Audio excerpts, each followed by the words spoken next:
Salut, c'est Quentin et bienvenue dans mon podcast Indéboulonnable au quotidien. Aujourd'hui, c'est un épisode un peu particulier, comme tu vas le voir un peu chaque mois. J'accueille Charles Jacob, le CEO d'Alti Trading, une plateforme de trading. Et on va aborder différents sujets liés à la performance personnelle et professionnelle. Comme souvent dans ce genre d'échange, j'adore avoir des personnes qui ont des ambitions professionnelles élevées mais qui ne sacrifient pas tout pour ça. Et c'est ce qu'on va aborder avec Charles durant cette grosse heure qu'on a passée ensemble, c'est-à-dire comment est-ce que lui, il gère son rôle de père de famille, de CEO, ses activités sportives à côté. Il faut une organisation millimétrée. Et pour ça, on parle de sommeil, on parle de nutrition, on parle de productivité, d'organisation et de plein de sujets connexes. Je t'en dis pas plus, je vais te laisser découvrir tout ça. J'espère que ça te plaira autant que ça m'a plu et je te dis à tout de suite dans l'épisode. Je commence à languir. Je sais que je ne vais pas totalement couper, je serai en Espagne et j'ai encore 2-3 clients à voir, Ouais, ouais, les breaks sont importants. complètement. Il faut juste arriver à défocus totalement de la partie business. Ouais, c'est important d'avoir ces coupures. Des coupures qui te permettent de refaire le plein d'énergie pour mieux repartir. C'est délaissé par pas mal d'entrepreneurs. Ouais, bah moi le premier, hein, je suis très mauvais élève dans cette optique-là, mais ça doit faire, je crois, allez, je sais pas, Mais, 2 ans que j'ai pas coupé, réellement coupé, tu vois. Parce hmm, que tu as les équipes, tu as toujours un Slack qui traîne, tu as toujours un SMS qui passe, et puis bah, tu n'as pas le choix, tu vois, au bout d'un moment. Enfin, si, je pense que tu as le choix, mais il faut arriver à se dire, il y a un temps pour tout, quoi. exactement, je pense que, tu vois, moi j'ai pris ma première vraie semaine de congé, je pense, il y a 3 ou 4 mois. Ça faisait 4 ans que j'avais pas coupé 100%. Toujours, même quand je partais en vacances, à Ouais, avoir mon Mac et à me dire, allez, je fais ci, je fais ça, je déconnecte pas. Juste pour dire, allez, j'ai pas envie de tout perdre au cas où il y a un problème dans les mails, les machins. 9 fois sur 10, il se passe jamais rien. c'est sûr. Rien qui ne puisse pas attendre, en tout cas. Et en fait, tu coupes jamais. Tu C'est coupes ça. jamais, donc tu as l'impression de te reposer, mais tu te reposes absolument pas. C'est comme quand tu rentres le soir où tu te dis, bon allez, là maintenant, je vais vraiment me reposer, je me fous sur le canapé devant la télé. En fait, tu poses pas ton cerveau, c'est de l'information qui rentre en plus. Totalement, mais totalement. Et puis bon, généralement, tu as quand même le téléphone ou le Mac qui est à proximité, donc tu as vite fait de checker Ouais, un petit peu. ouais, Mais bon, complètement. Bon, en tout cas, je suis content d'arriver à faire je vais même pas dire une interview parce que c'en est pas une, mais cet échange. ouais, Euh, carrément. c'est cool. Comme je te dis, ça fait pas super longtemps qu'on est ensemble en relation sur LinkedIn. Mais quand j'avais vu CEO of IT Trading moi, je viens du domaine de la banque finance, donc déjà, ça me parlait. En plus, je vois marathon et ultra trailer. Ouais, Je fais, ah, ça me parle. Quelqu'un qui aime la finance, qui aime la performance, qui aime l'ultra trail. Là, on va avoir ah une bah, discussion à tout se avoir. combine, ouais. Tout se combine, clairement. Ouais. Complètement. C'est cool. T'en es venu comment à la course à pied? T'as toujours fait du sport ou c'est un truc qui est venu petit à petit? Ouais, alors moi, c'est ce que je te disais dans la conversation, l'échange téléphonique qu'on a pu avoir ensemble. J'ai pas du Ouais. tout le physique d'un marathonien ou d'un coureur à pied, mais alors pas du tout. Et j'avais plutôt le physique de mon ancien sport, à savoir le rugby. Ok. Et je fais du rugby depuis que je suis gamin, tu vois. Et les études supérieures sont arrivées là-dessus. Le club était un peu plus loin que ma ville d'études. J'avais pas forcément envie de changer de club parce que j'avais tous mes potes d'enfance qui étaient dans le club d'origine. Ok. Et en même temps, j'avais pas envie de couper avec le sport non plus parce que c'est un vrai équilibre pour moi Ouais, dans ma bien sûr. vie pro, perso, enfin tout, tu vois. C'est vraiment le système pour évacuer un peu tout le stress, toute la pression, histoire de couper un peu. Là, pour le coup, ça coupe vraiment. Et bah, je me suis dit, qu'est-ce qui peut se faire quand j'en ai envie ou sans trop de contraintes, parce que j'ai pas envie non plus la contrainte d'un entraînement, tu vois, où c'est fixé une heure précise, une jour dans la semaine, Ouais. etc. Et bah, du coup, le choix, il est vite fait. Hein. C'est toi, soit tu as la salle de muscu pour la grande majorité des gens, ou soit tu as à courir, quoi. Donc, je me suis mis à Mhm. courir. Et je me suis mis à courir un peu. Je détestais ça, mais je détestais ça déjà pendant les entraînements de rugby. Tu vois, quand il fallait faire les tours de chauffe et tout, ça me saoulait grave. Ouais. Et je me suis pris au jeu.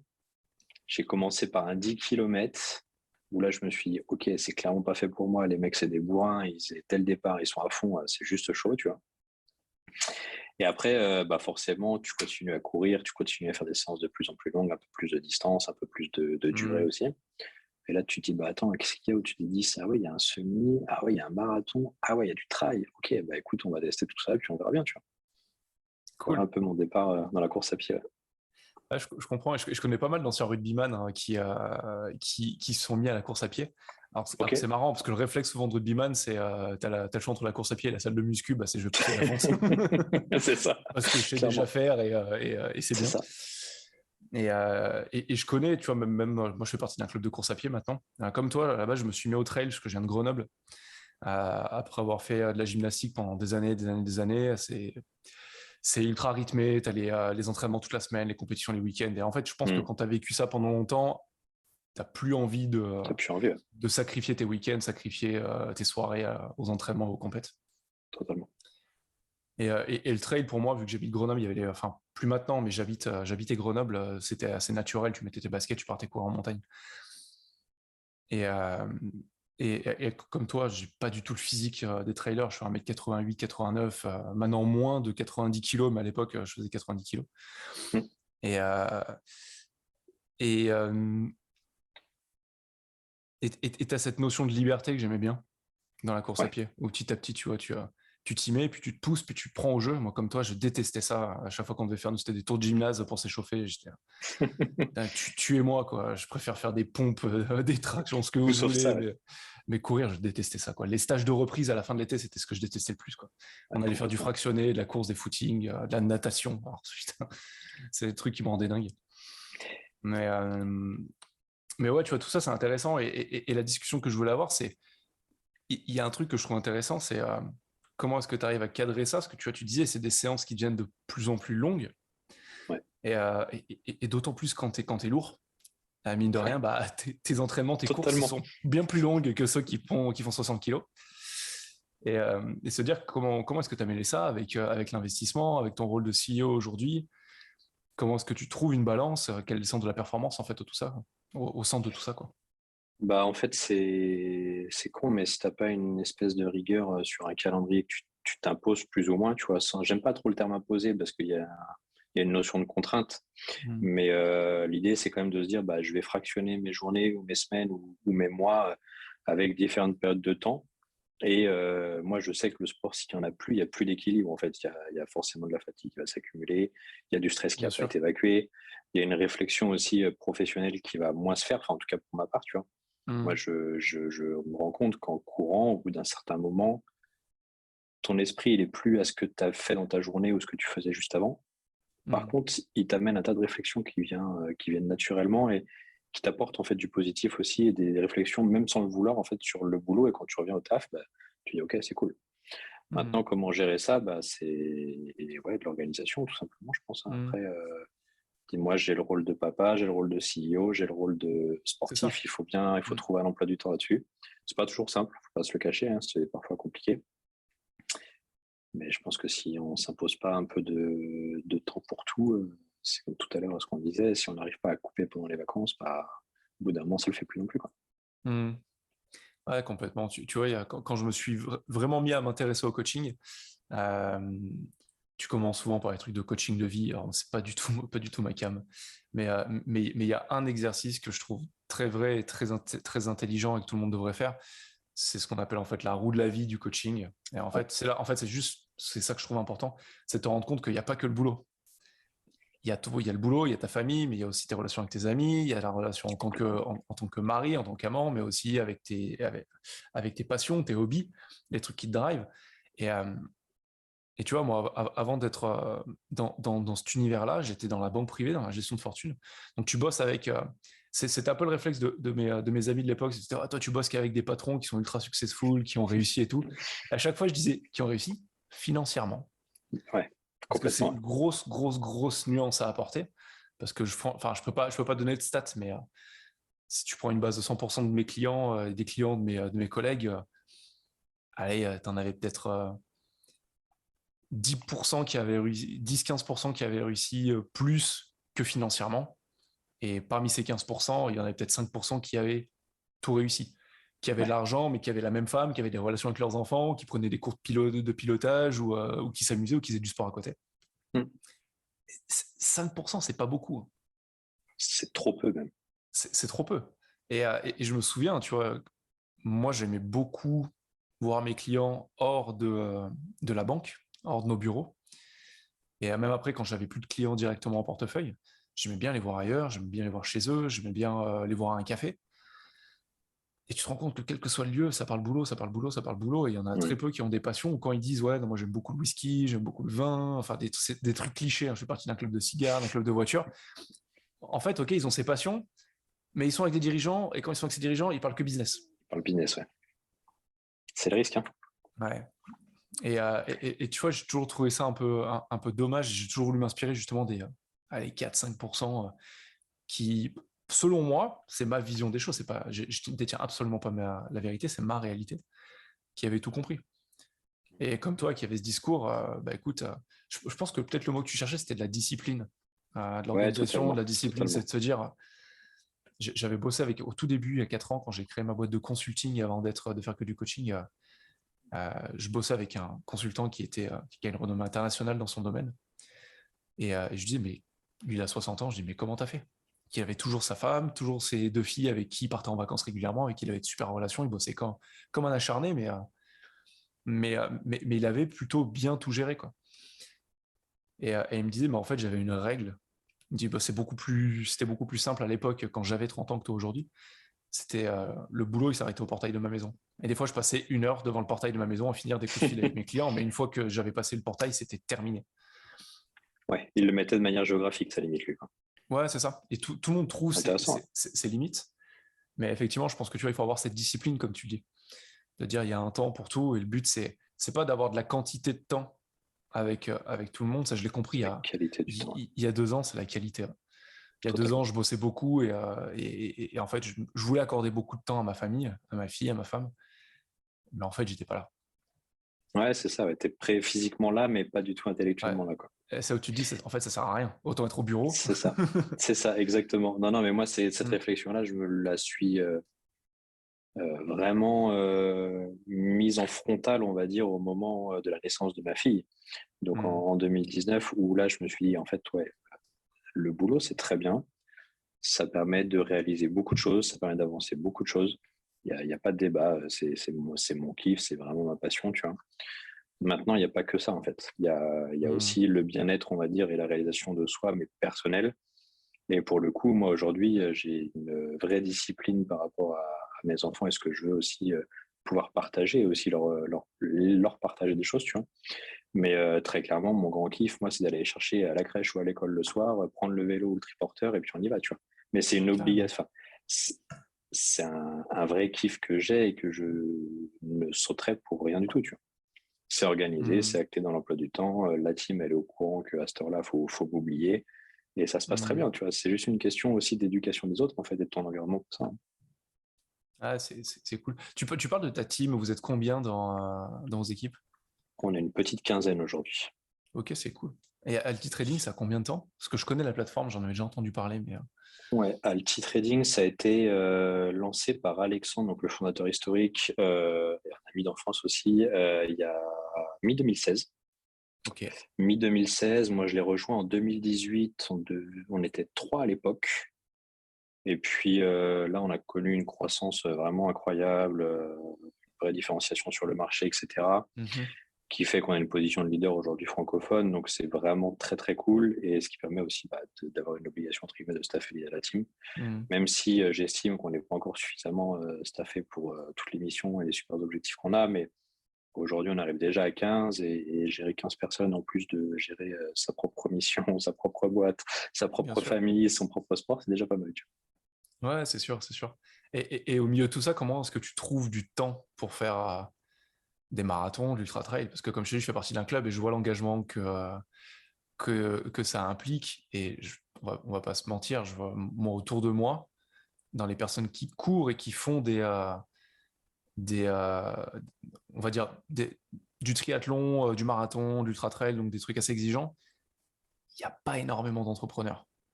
Ouais, clairement. Mais constat idem chez moi, je faisais partie d'un club triathlon et avant athlé pour la course à pied quand je me suis mis parce que quand tu viens du rugby et que tu sais pas courir entre guillemets, t'en apprends pas mal en fait sur le fait de comment réellement bien courir, quoi. Ça Complètement, ouais. m'avait d'ailleurs assez fait halluciner au début en me disant ah oui tu cours comme ça, ok, mais ton pied faut que tu le poses comme ci comme ça. Ah d'accord, ok. Excusez-moi les mecs, quoi. Moi, je Moi cours comme j'avais un des bourrin, les crampons, talons en c'était premier. parfait, quoi. Ouais, c'est ça.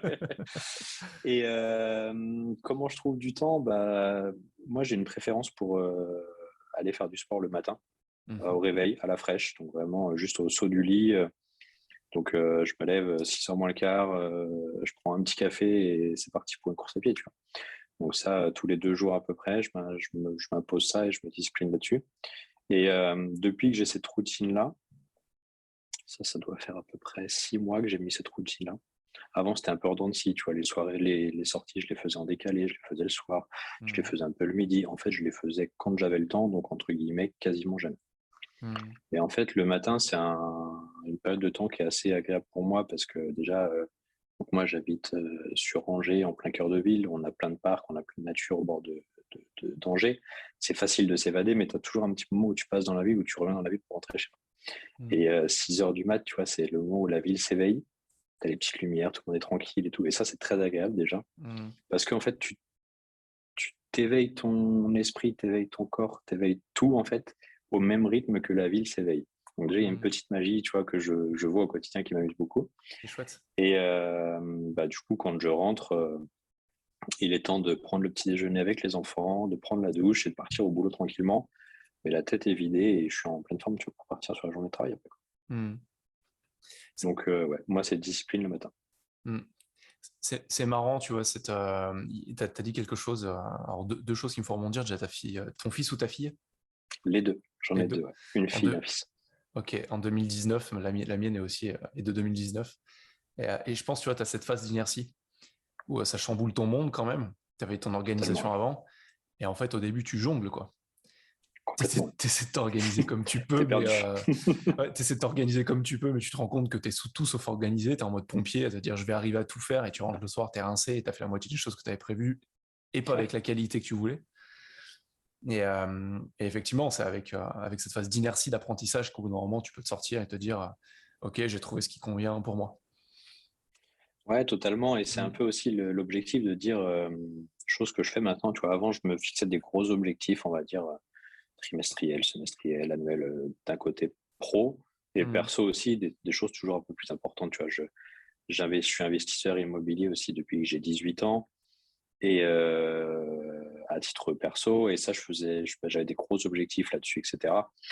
Et en réalité, je me suis rendu compte d'un truc, c'est que mettre des gros objectifs, c'est très bien, mais pouvoir planifier, entre guillemets, ou projeter le chemin d'étape sur lequel tu vas pouvoir aller pour pouvoir atteindre cet objectif final est quasiment plus important que de définir l'objectif principal.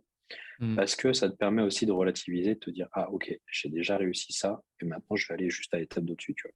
Et pas de te dire, je pars du niveau 0, il faut que j'aille au niveau 10 en un seul coup.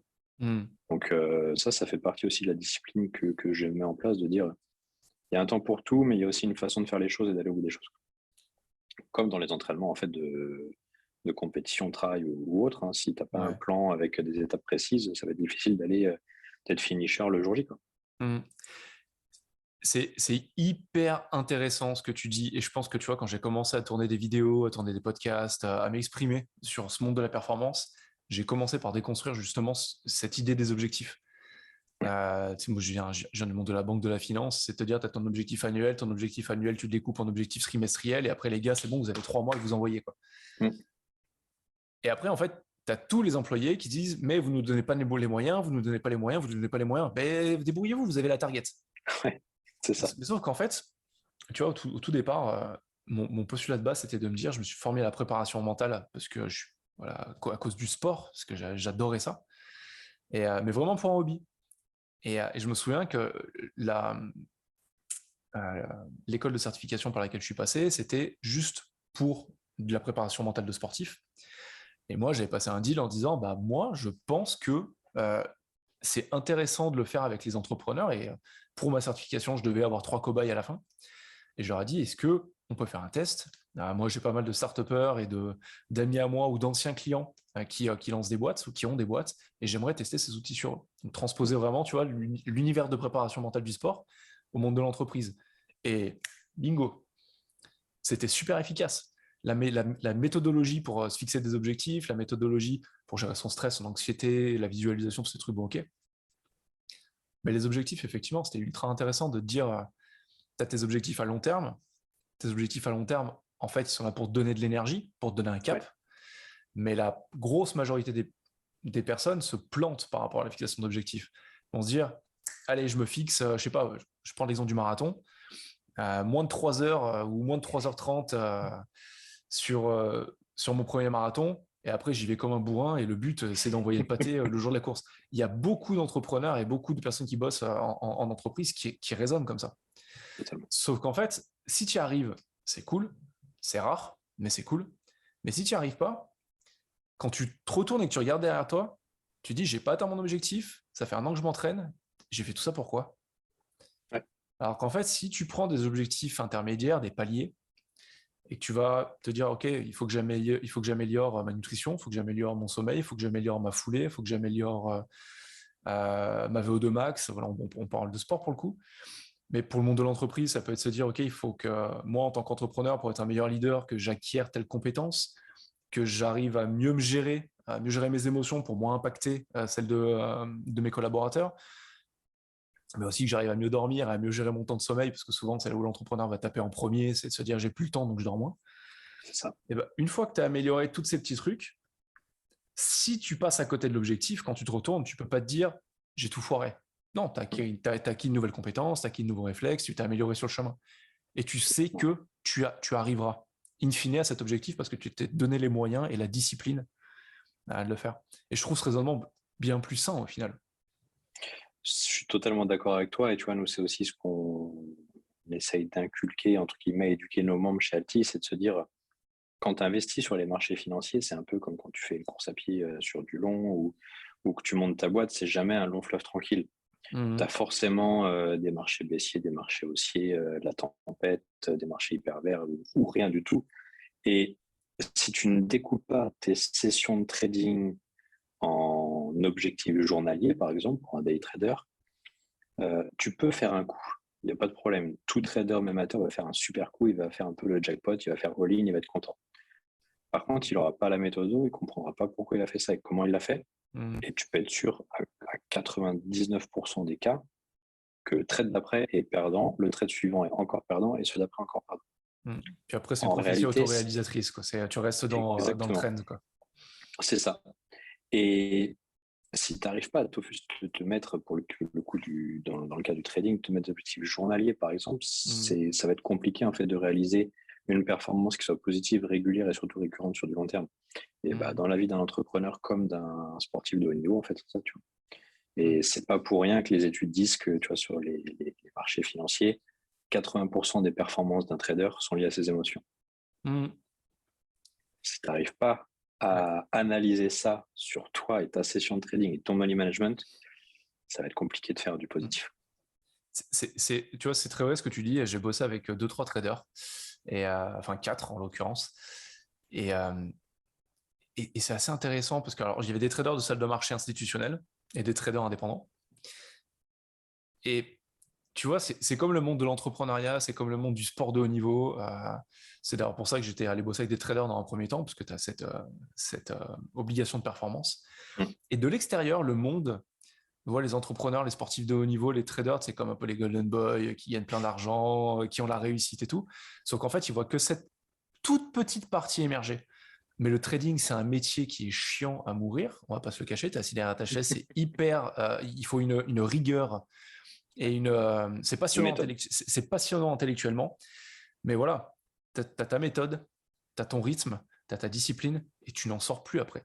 Et des fois, il y a des jours où les traders me disaient, mais il y a des jours, je passe 8 heures derrière mon écran, je ne pose aucun ordre. Ouais, il se passe rien. J'achète rien, je vends rien. Et c'est ce qu'on dit, ne pas trader, c'est aussi trader. Hein. Exactement. Et les sportifs, les gens voient les sportifs lors des finales de Champions Cup ou des JO et compagnie et se disent, waouh, c'est classe. Mais ce qu'ils voient pas, c'est tous les jours où tu répètes les mêmes gestes en boucle. Et tu te blesses et tu redescends. Et tu sais que tu dois remonter à ce niveau pour le redépasser. Et c'est emmerdant à mourir. Il faut être un peu timbré et un peu passionné pour aimer ça. Passionné surtout, je pense, oui. Ouais. Non, mais complètement. Et c'est intéressant, tu vois, par rapport à ce que tu disais, 80% des traders, en fait, sont... dans l'équation, 80% du temps, c'est les émotions qui vont l'emporter sur le trading. C'est à travers le travail que j'ai fait avec ces traders et surtout en échangeant avec eux.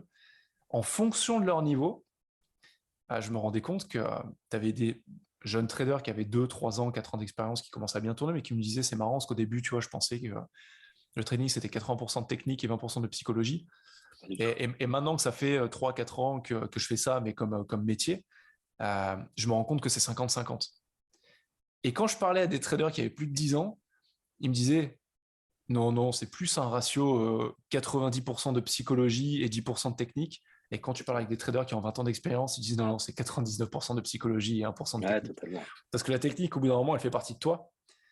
Mais la gestion de tes émotions et la gestion de ton mindset, de ta psychologie, c'est un travail constant. Exactement, mais c'est comme sur une préparation course à pied ou autre, en fait. Hein. Complètement. Tu connais, tu as tes gammes, tu as tout, en fait. Tu as tes allures, tu as tout ce qu'il te faut techniquement. Par contre, si psychologiquement, tu n'as pas une préparation mentale qui est costaud, tu n'as pas la facilité à rebondir ou à analyser une blessure, une sensation de moins bien ou quelque chose comme ça, parce que ça arrive aussi que sur une journée de course, malheureusement, bah, tu n'as aucune sensation, tu vois. C'est pas une question de performance, c'est juste que tu n'as pas de sensation, en fait, et que ton organisme, si tu n'arrives pas à analyser ça, bah, tu vas le vivre comme un échec. En réalité, ça ne l'est pas forcément, tu En plus, on est dans une société qui s'est, depuis cette terre industrielle dans laquelle on est en train de sortir,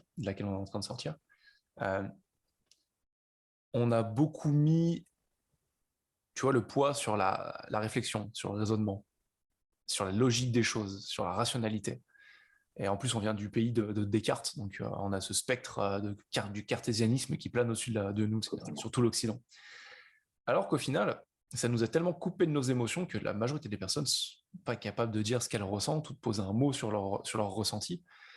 Et des fois, de prendre les choses en bloc, de se dire ah ça y est, je suis déprimé, ou la marathon, le seuil des 30 km, t'as ce mur que tu plans inévitablement dans la gueule, où tu te dis ça y est, ma course est morte. Mais si tu as la bonne préparation, si tu es OK avec tes émotions et tout ça, tu sais que comme tout dans la vie, ça va passer. Et il faut passer ce point de friction. Mais c'est dur. C'est hyper intéressant ce que tu dis, parce que ce fameux mur, justement, moi, sur mon premier marathon sur lequel je me suis inscrit, et le deuxième, c'était la même chose, je misais tout sur la préparation physique. Préparation, que physique. Mes plans d'entraînement étaient nickel, enfin, il n'y avait pas de débat, j'avais dérogé à 0 séance, etc. Mais alors, je ne sais pas pourquoi, le premier 30, boum, séché, je ne pouvais plus bouger, tu as tétanisé quasiment. Ok, échec, terminé, on finit avec la petite truc de sécurité et de survie, c'est parfait, c'est tout beau, mais t'es pas finisher, t'as pas la médaille, pas de peau, quoi. Ouais. Et j'ai pas pris le temps, en fait, d'analyser. J'ai mis ça sur, tu vois, une contre-performance physique, manque de préparation, le plan était pas adapté à moi, blablabla. Deuxième sur lequel je m'engage, repréparation, j'ai modifié 3 trucs, bon, je me suis dit, ok, on va tester comme ça. Sans prendre en compte, encore une fois, la préparation mentale. Bah, en fait, même chose, tu vois. Le mur à 30, j'ai dit, allez, on va essayer de s'accrocher un peu plus, 31, 32, 33, et ça le fait plus du tout, tu vois. Et après, c'est à ce moment-là où je me suis dit, en discutant aussi avec pas mal de personnes dans mon club, etc., je me suis dit, mais j'arrive pas bien à comprendre les plans, ils ont l'air d'être carrés quand même. Enfin, je sais pas ce que tu peux vérifier si c'est un bon plan, mais c'est en son fait propre. Le deuxième marathon, je l'avais fait avec ma team du club, etc. Je dis, bah ouais, mais est-ce que tu as prévu la partie préparation mentale? Est-ce que tu intègres ça dans ta préparation, en fait? Non, pas du tout. Pas du tout. Et en réalité, une fois que j'ai compris ça et que j'ai mis les outils en place, alors c'est pas du tout une partie de plaisir pour autant, tu vois, mais les 42 km, ils s'avalent, tu vois. C'est comme tout, en fait. Tu serres les dents quand ça va plus à la fin, mais c'est pas grave, ça se fait, quoi.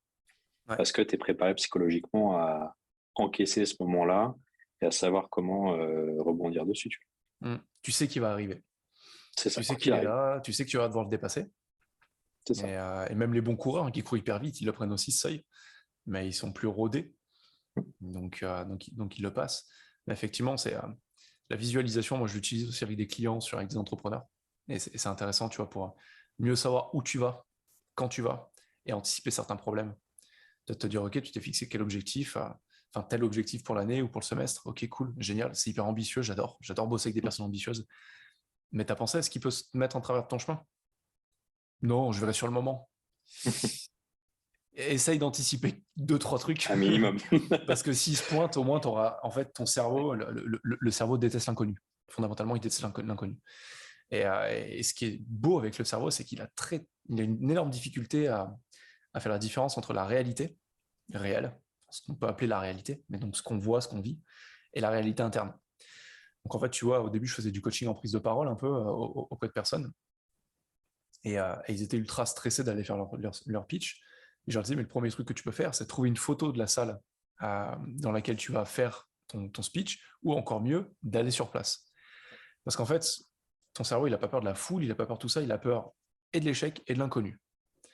Donc si tu arrives déjà à supprimer la phase inconnue et à travailler sur différentes stratégies pour limiter le risque d'échec, ton niveau de pression interne, il va énormément baisser. C'est pareil pour la course à pied. J'avais coaché une équipe d'aviron qui faisait les championnats de France et je leur ai dit pareil. Les filles, c'était une équipe féminine. À la finale des championnats de France, elles n'étaient jamais allées sur ce cours d'eau. Elles étaient en panique totale. Et je leur ai dit, bah, vous n'avez pas Google Maps ou Google Earth? Elles me disent, ah ouais, on n'y est jamais allé. On y allait ensemble, on a vu le plan d'eau. Elles disaient, ah ouais, donc là, c'est en L et tout. Donc nous, on va sur la première ligne. Et en fait, elles me l'ont dit, elles ont pas gagné. Et c'est leur première finale. Ça. Et elles nous ont dit, mais j'ai jamais été si peu stressé, en tout cas, sur une phase finale de compète. Parce qu'en fait, tu sais déjà, tu arrives sur place, ton cerveau, il dit, ah ouais, tiens, je connais. Et quand tu te prépares pour les 30 km, tu sais que tu dis, ah, 30 km, tu vois sur ta montre, tu fais là, je sais que ça va arriver d'une minute à l'autre, parce que ça arrive pas petit à petit. et d'arriver à anticiper.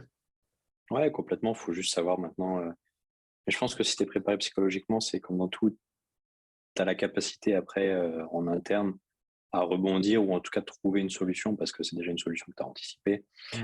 Tu t'es déjà inscrit dans un schéma où ça va être dur à un moment donné, que ce soit sportivement, professionnellement ou personnellement parlant. Maintenant, c'est une fois que c'est dur et qu'on se l'est dit et qu'on l'a et qu'on le subit, qu'est-ce qu'on en fait en fait?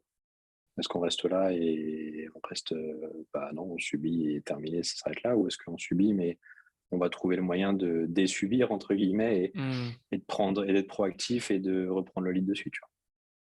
C'est vrai ce que tu dis.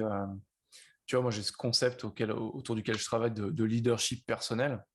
Ça vient de personal. J'arrive pas en fait à le traduire en français. En anglais, on dit personal ownership. C'est vraiment, tu vois, pas te dire que tu es responsable de tout ce qui t'arrive dans ta vie, mais que tu vas en prendre la responsabilité quoi qu'il arrive.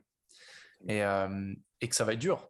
Et que, comme tu dis, sportivement, personnellement, professionnellement, il y a des moments qui vont être hyper durs. Mais la majorité des personnes, dans ce moment, se disent ah ouais, ça va être dur. Ouais, laisse tomber, j'y vais pas. Je sais plus qui est-ce qui disait ça à la télé, je suis pas venu là pour souffrir, quoi. Ouais. Mais sauf qu'en fait, la vie est quand même jonchée, ponctuée de souffrance au quotidien.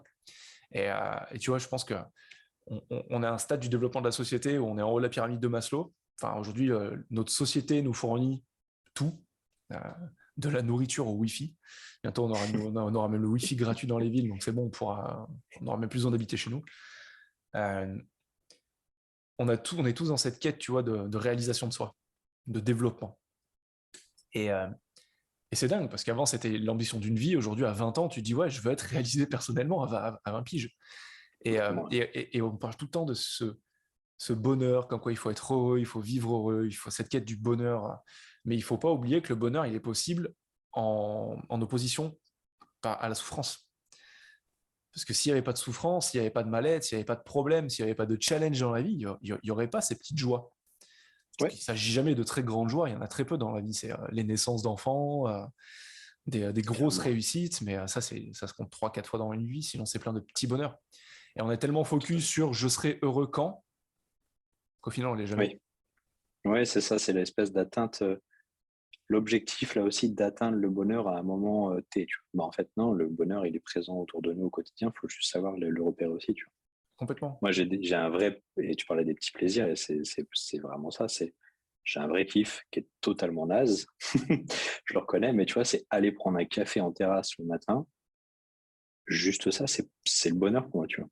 Parce que c'est un petit temps off que tu t'accordes, tu prends ton petit café, t'as personne qui est là pour t'embêter, et hop, et c'est reparti, ça prend quoi 5 minutes, 6 minutes. Mais en fait, c'est un moment pour moi qui est juste OK. Petit moment de pause, c'est parfait. Ça, moi, c'est pour moi. Et tu vois, il y a beaucoup de personnes qui confondent, qui quand ils entendent le mot méditation, se disent, tu vois, moi je suis assis par terre, je me suis rendu compte il y a 1 an que je bosse beaucoup mieux par terre, j'ai beaucoup moins de problèmes de dos. Donc je bosse par terre maintenant. Et c'est mieux que j'ai une chaise ergonomique à 300 balles, mais au final, je suis mieux assis en tailleur. Et tu vois, les gens voient ça. Quand tu parles de méditation, de quelqu'un qui est assis en tailleur, qui ferme les yeux Ouais. et qui dit, faut surtout pas penser, je ne pense pas, je ne pense pas. Mm. Non, se poser en terrasse en buvant un café, avec le téléphone coupé, juste en profitant de ta tasse de café, des voitures qui passent, des gens qui Complètement. passent, de la ville qui s'éveille, c'est de la méditation. La méditation, en fait, c'est la présence. C'est pas être dans le passé, pas être dans le futur, juste être ancré maintenant. Tu peux le faire en marchant, comme je l'ai fait juste avant notre call. Je suis allé marcher un quart d'heure. Pas de téléphone, l'Apple Watch qui est éteinte, et tu marches, tu t'écoutes Tu le te bruit des, prépares tranquillement, quoi. t'écoutes le C'est ça. bruit des cigales, le bruit du vent dans les arbres, parce qu'il y a du vent depuis hier, donc je profite, s'il n'y en a pas eu pendant 2 semaines. Et ça, c'est de la méditation. La méditation, c'est ni plus ni moins en fait que des moments de présence. Et c'est ces moments où tu es vraiment vivant. Aller boire un Ouais, café, complètement. quand tu es Bah, t'es vraiment avec reconnecté tes à toi-même, en équipes. fait, quoi. Ouais, c'est Mm. ça. Comme les discussions comme Complètement. ça, quand tu es vraiment connecté avec quelqu'un. Totalement, mais ça, c'est ce que je disais. J'ai construit dernièrement une formation justement sur développement des compétences entrepreneuriales sur l'activité des marchés financiers et le fait de se lancer pour beaucoup aujourd'hui de traders amateurs en parallèle d'une activité salariée, par exemple. Et je faisais le parallèle justement avec la gestion du temps et la vie quotidienne de chacun. Donc, c'est-à-dire qu'on a tous à un moment donné où on est en famille ou avec des amis au café, au restaurant, etc. Et j'ai à chaque fois énormément de peine et de souffrance pour les couples que je peux voir, ou même les groupes d'amis, où tu les vois en one-to-one partager un dîner ou un verre, mais en réalité, ils partagent avant tout du temps avec leur téléphone à la main Ouais, qu'avec la personne qu'ils ont en face d'eux, tu vois. Et là, je ouais. me dis, mais comment c'est possible encore aujourd'hui, surtout après les périodes de pandémie, de Covid, d'isolement, etc., qu'on a connues, de pas juste se connecter avec la personne qu'on a en face de nous, tu vois. Pourquoi Ouais. prendre du temps avec une personne, et, enfin, vouloir prendre du temps, mais ne pas le prendre quand tu es avec, quoi. C'est c'est marrant. La semaine dernière, je suis allé déjeuner avec ma femme. Et nous, tu vois, on a cette règle. Quand on est ensemble, il n'y a jamais de téléphone. Du moment où tu as des enfants, déjà, tu passes beaucoup, beaucoup, beaucoup moins de temps à deux. Ouais, Donc, quand t'en totalement. passes, t'en profites. Et juste à côté de nous, il y avait deux jeunes femmes, elles devaient avoir, je sais pas, 20 ans. Elles ont passé les 30 minutes qu'on a passé nous à table, chacune derrière leur téléphone. Elles étaient ah, attends, MDR, je t'envoie ça. Et l'autre ah, putain, trop bien, c'est trop bien. Attends, tiens, faut que je t'envoie ça. Et ça a duré une demi-heure. Elles étaient comme ça en train de manger, scroller sur le téléphone, et tu te dis mais c'est une blague. Ouais. Oh, Même pas en connecté. plus, la déco du resto était sympa. C'était climatisé alors qu'il fait une chaleur crevée dehors. Vous êtes entre copines, c'est des vacances. Oh, parlez-vous. C'est ça, clairement. Ouais, et ça, tu le vois. Je crois que c'était il y a 2 ans avec ma femme, on était parti à Madrid de voir un pote et c'était à la période de la finale de la Champions League ou un truc comme ça. Il devait y avoir le Barça ou le Real. Enfin, non, vu que j'étais à Madrid et que tout le monde le regardait, ça devait être le Real. Et on allait manger un morceau avec notre ami. Et à côté de nous, j'étais triste. Il passait le match à la télé dans le resto. T'avais le mec, il était en train de regarder le match, mais vu que la télé était loin, il avait quand même mis son téléphone sur son verre d'eau, comme ça. Ah non, Il ah mangeait et non, sa femme était toute seule en face. ah non. Et nous, on était là. Moi, j'aime pas spécialement le foot. Mon pote adore, donc il regardait un peu. Mais avec ma femme, on parlait. Tu bois une canière en Hmm. Espagne et tu manges du Ramon, c'est cool. Tu passes un bon moment en Espagne, quoi. Et cette pauvre jeune femme, elle était là toute seule. Ouais, c'est Et, compliqué, hein. et tu vois, en fait, moi, ça me ramène à quelque chose de plus large. Je te parlais de ces entrepreneurs avec qui j'ai bossé sur la gestion de fortune au début et je me disais, mais on faisait des soirées de gala qu'on organisait et ça me faisait rire parce que pendant des années, je me suis dit, j'aimerais bien évoluer dans ce monde de multimillionnaire un jour. Et le jour où je suis rentré dans ce monde de multimillionnaire où tu sais, tu vois dans les films les galas, les levées de fonds, les machins, pour des charités, on en avait organisé. En fait, quand tu es dedans, tu te rends compte que c'est la vie normale des gens qui sont au resto, et sauf qu'en fait, les hommes sont entre eux et ils parlent de boulot, et les femmes sont entre elles et elles sont comme ça. Exactement. C'est ça. Parce Elles qu'elles se attendent connaissent patiemment. pas et elles attendent. Et ça, je me souviens d'une fois où on avait fait un gros événement comme ça, un très bel hôtel au Touquet. Et en fait, c'est là où je crois, 2 semaines après, je claquais ma démission. Où, on avait fait un rallye d'endurance de voitures de collection. La moindre voiture valait 200 000 balles. C'était sur 3 jours. Toutes les pauses, c'était dans des restaurants étoilés. J'avais un super boulot à l'époque. Et on ponctue ça par une soirée de gala. Et j'avais trouvé ça tellement faux. À 23h, j'avais fait limite une crise d'angoisse. Ouais. Et j'étais parti du restaurant. J'avais coupé mon téléphone, mon patron essayait de m'appeler. Et j'avais fait, je crois, le tour du Touquet à pied pendant 1h30. J'avais appelé ma femme, mais j'avais pété un câble, je faisais vraiment une crise de panique, de me dire putain, mais je fais quoi? C'est n'importe quoi, les gens, ils sont Ça ne pas là, correspond pas du tout. Ouais. les gens, ils se parlent pas. C'est tout faux, tout est faux. Je me souviens de lui dire ça en boucle, mais c'est faux, tout est faux, tout est faux. Tout le monde, les gens, ils voient ça à la télé, ils voient ça dans les films, ils disent que c'est la vraie vie, mais c'est nul. Et j'avais trouvé ça en fait incroyable, ça a été vraiment un choc. Et, euh, et tu vois, de me dire que moi, quand j'ai commencé dans l'entrepreneuriat, j'ai toujours été quelqu'un d'hyper compétitif vis-à-vis de moi-même, pas par rapport aux autres. Mais je me donnais cette ambition de toujours être le meilleur. Quand je me suis dit, tiens, je vais être consultant, je me suis dit, mon objectif dans 3 ans, c'est d'être le consultant en référence dans le domaine de l'expérience client, là où j'ai officié au début. Et maintenant, en tant que coach, c'est toujours pareil, mais je suis sur une timeline qui est différente. Je me vois beaucoup plus sur le long terme. J'ai toujours envie d'être le meilleur, ce que j'adore fondamentalement, c'est m'améliorer. Mais tu vois, c'est de se dire que cette quête, au final, elle t'éloigne des choses essentielles. Parce que quand tu as ce tempérament, souvent les entrepreneurs, ils ont une typologie de personnalité qui est assez obsessive, obsessionnelle sur l'atteinte des objectifs, des choses. Tu te mets en mode missile à tête chercheuse, tu as ton objectif et tu fermes tout. Et tu te crames toute la journée au boulot, tu rentres le soir. Et le premier truc que tu dis, c'est attends, chérie, j'ai passé une journée, j'en peux plus, j'ai beaucoup de responsabilités en tant que dirigeant. Et il y a ta femme, il y a ta fille qui veut jouer avec toi, ton fils qui veut jouer avec toi, et toi tu dis, ah, papa, il en peut plus, il est fatigué, on jouera ce week-end, et le week-end, en fait, tu dors. Et je dis ça, c'est vécu, je l'ai vécu, et je vois des amis à moi qui sont entrepreneurs qui le font, qui le vivent encore pour certains, et plein d'entrepreneurs qui sont comme ça, et c'est de te dire, mais à quel moment tu as fait ce choix de te cramer des objectifs professionnels en oubliant que tu as un conjoint, tu as une conjointe, tu as des enfants, tu as des amis, et que c'est une partie hyper importante de ta vie, parce qu'en plus, c'est celle qui va te donner le plus d'énergie souvent.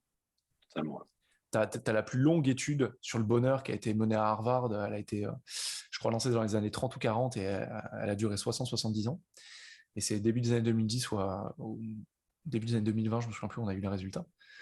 Et ça montre qu'en fait, le facteur sur une vie entière centrale de bonheur, c'est les relations sociales. Et ils avaient pris en étude des centaines et des centaines, des milliers de personnes de l'université d'Harvard. Donc, normalement, tu sors de cette école, tu as de l'argent. Et ils se sont rendus compte qu'en fait, sur la durée d'une vie, c'était pas les millions que tu avais sur ton compte, c'était pas les réussites professionnelles, c'était pas les réussites professionnelles, personnelles. Ce qui vraiment faisait une vie heureuse sur ton lit de mort, c'était j'ai eu des relations significatives avec des personnes et qui avaient un sens. Ouais, je comprends. Ouais. Je comprends. Mais ça fait du sens, ça, en fait, aussi, dans le sens où, tu vois, moi, on a tous des épreuves dans la vie, etc. Et tu as toujours des moments dans la vie où tu vis une épreuve personnelle qui fait plus ou moins le tri autour de toi, dans les relations que tu peux avoir. Entre eux et au bureau, c'est un peu la même chose, tu vois. Tu as toujours des relations personnelles, amicales, où tu penses que ce sont des amis, où tu penses que c'est des relations avec lesquelles tu peux avancer en cas de coup dur, etc.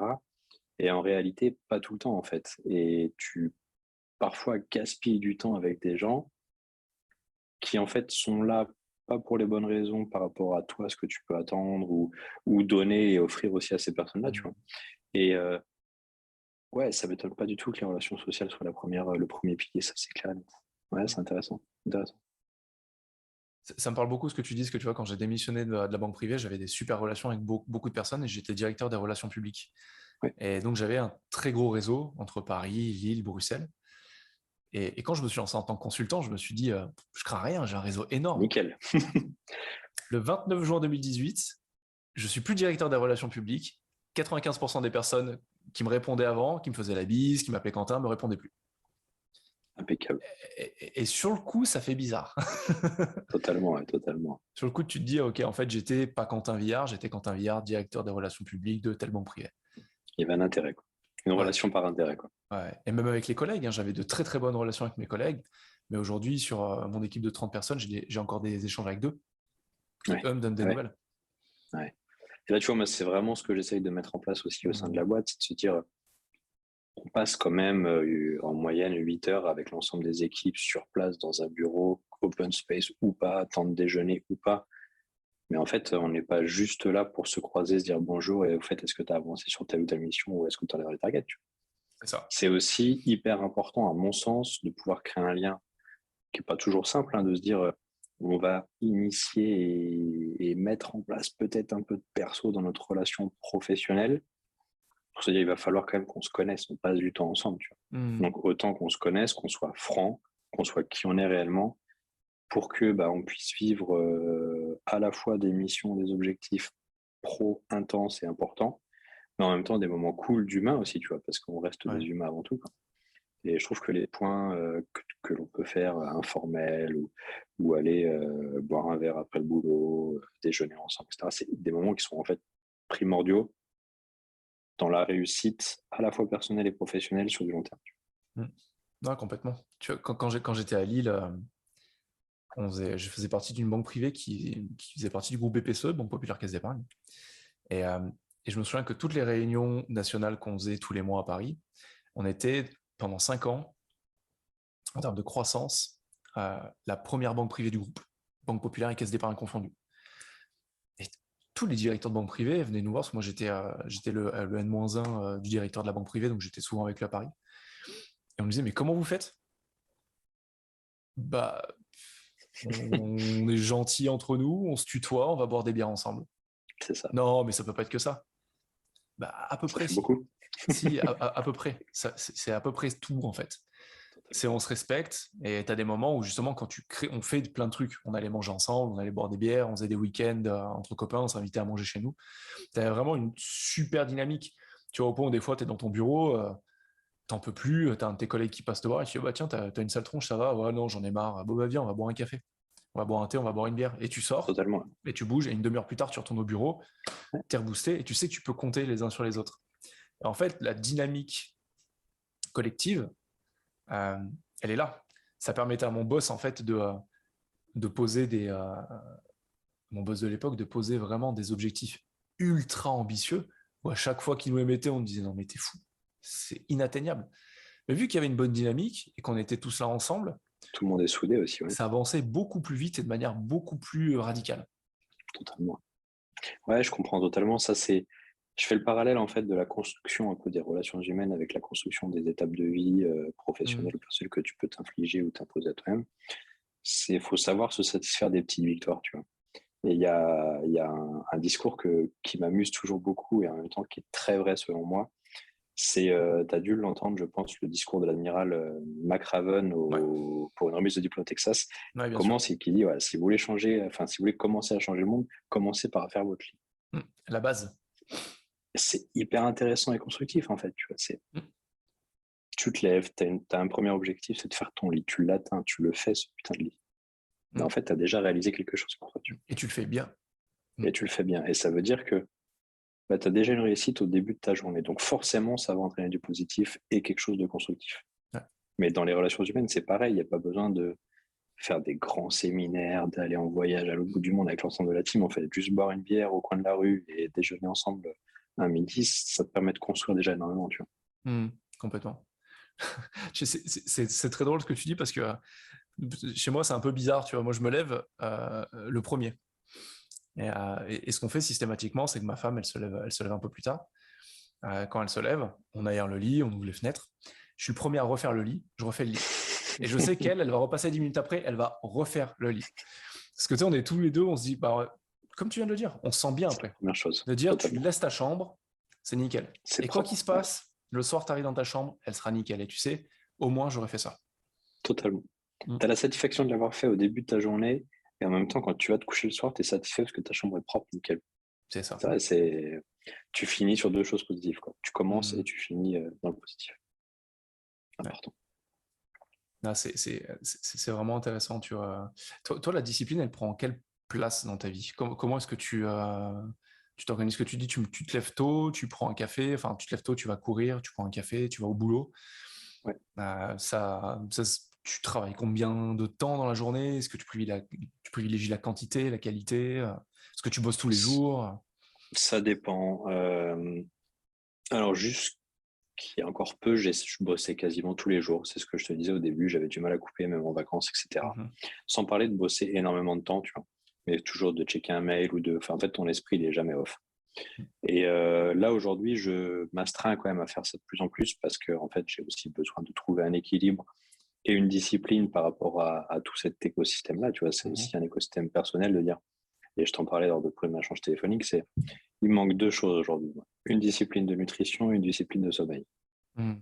Donc, en fait, la place de la discipline dans ma vie, elle est constante. Je pense que c'est comme tout, c'est un apprentissage qui fait qu'au fur et à mesure de ta vie personnelle, de ton évolution de boîte, l'évolution de tes équipes, tu as forcément des choses qui sont amenées à être modifiées et ta discipline en face aussi, tu vois. Donc, c'est quotidien pour moi. C'est après combien de temps je travaille, les petites journées, on va dire 8 heures, j'arrive pas encore à faire moins, tu vois. Mais voilà, après, je sais que le soir, je vais chercher mes enfants et ça, c'est indispensable pour moi. Ça m'empêche pas de reprendre un petit peu de temps s'il faut, etc. Il y a des grosses périodes de projets importants. Bah là, je vais travailler un peu plus, c'est un peu plus dur, mais il y a peut-être phases où je peux être un peu plus souple aussi, tu vois. Ça dépend vraiment de la saisonnalité aussi du business, quoi. C'est intéressant. Qu'est-ce que tu appelles une routine de sommeil? En fait, aujourd'hui, je suis en déficit de sommeil, avéré, c'est sûr. Okay. Parce que, comme tu disais au départ, quand tu es entrepreneur et quand tu as ta boîte, la seule chose sur laquelle tu peux encore rogner, c'est ton temps de sommeil pour pouvoir faire plus de boulot. Alors, c'est pas que tu peux rogner dessus, c'est que tu rognes dessus. Tu rognes. Mais tu devrais pas. C'est ça, c'est ça. Et en même temps, tu mets plus de temps à travailler, mais qui est beaucoup moins productif parce que tu es dans la fatigue. Parce que, voilà. Ouais. Donc, la routine du sommeil, pour moi, ce serait ça, c'est de s'imposer, entre guillemets, un horaire, entre guillemets, soit de coucher, soit un temps de sommeil minimum, tu vois. Avec un temps de qualité qui permet de te dire, voilà, je vais me lever et je vais être reposé et frais pour une nouvelle journée, quoi. T'as une idée de combien d'heures de sommeil il te faut par nuit pour être en forme? Alors, je ne sais pas quelle est la moyenne des Français. Moi, je pense qu'il faut que je tourne entre 6 et 7 heures, tu vois. Okay. Mais même ces 6 et 7 heures-là, aujourd'hui, je ne les prends pas. Donc, tu vois, ça veut dire que je me couche, il est 1h30, 2h du mat et je me lève, il est 6h moins quart. Ah, ça fait très peu de sommeil. Ouais. Ça fait pas assez de sommeil. D'où les cernes aujourd'hui, tu vois. Je comprends. Et tu vois, j'ai bossé avec un client qui dormait entre 3 et 4 heures par nuit parce qu'il avait 1 milliard de trucs à faire. Il me disait de toute façon, mes journées sont pas assez longues. Et je lui disais, c'est pas par rapport à toi, hein, c'est totalement différent, mais je lui dis, bah, qu'est-ce que tu fais dans ta journée? Et il me disait plein de trucs. Je dis, ok, là, prends une feuille et note tout ça. Il a tout noté. Je sais quoi, les choses urgentes là-dedans. Tout était urgent. Et je lui ai dit, tu peux faire une relecture et me dire les trucs qui sont importants là-dedans. Tu avais genre 2 trucs importants. Ouais, totalement. Ouais. Et souvent, je disais, mais tu les fais ces choses importantes? Il fait, bah non, j'ai pas le temps parce que je suis focalisé sur les autres trucs urgents. Et en fait, il dormait très peu. Et je lui ai juste lancé un challenge. C'est de se dire, ok, aujourd'hui, tu dors entre 3 et 4 heures par nuit. Tu me dis que t'en peux plus. Ça se comprend. Et essaye de dormir. Enfin, c'est pas essaye, c'est là pendant une semaine, dors 8 heures toutes les nuits. Même si tu te réveilles le matin et que tu as envie de te lever, reste dans ton lit. Et une semaine plus tard, il me disait putain, je suis en pleine forme. Alors, il était loin d'être en pleine forme parce qu'il avait une dette de sommeil énorme. Oui. Mais en fait, comme tu le dis, on a cette tendance à se dire j'ai pas assez de temps, donc je renie sur mon temps de sommeil pour pouvoir faire plus. Mais vu qu'en fait, tu es fatigué, physiologiquement, ton corps il tourne au ralenti, ta digestion elle est moins bonne, la circulation de ton sang est moins bonne, ton muscle cardiaque il est moins bon, tes poumons ils sont moins puissants, donc ça oxygène moins ton corps, donc moins ton cerveau. Donc en fait, ton cerveau est moins oxygéné, ça fait baisser tes performances cognitives. Et d'autant plus, enfin, un truc tout con, c'est que pendant les différentes phases de sommeil, chaque phase de sommeil a un rôle dans la création et la suppression de souvenirs, donc entre la création et les fonctions cataboliques et anaboliques neuronales, donc de création et destruction de neurones, ça prend du temps. Et que ton cerveau, même s'il pèse que 2% du poids de ton corps, il va griller entre 20 et 25% de l'énergie globale de ton corps chaque jour. C'est comme une bûche que tu balances au feu.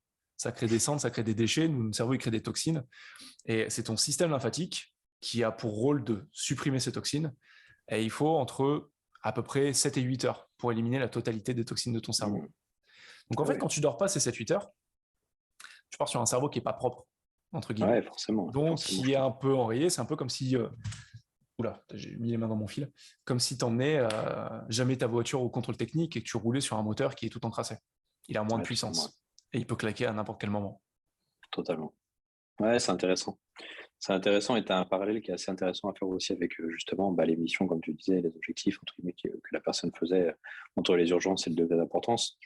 Et je ne sais plus qui disait ça dans le bouquin, là, je crois que c'est Tim Ferriss, qui disait prenez le temps, entre guillemets, de lister justement ça et quelles actions vous permettent de travailler dans l'entreprise ou sur l'entreprise. Yeah. Et en ça, réalité, c'est très vrai, ça.